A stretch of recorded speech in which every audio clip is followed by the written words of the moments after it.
Well, here we are, the blizzard of 2009, standing in the garage looking at the house. That's the roof, and that's the side entrance to the house.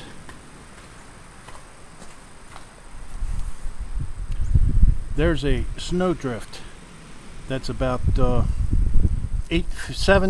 7 to 8 feet tall, right there, just outside the garage door.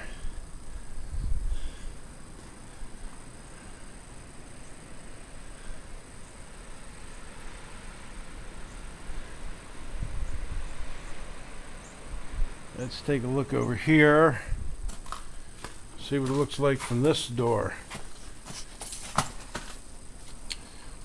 This is the side door to the garage, and there's the house. There's that the 7-foot drift.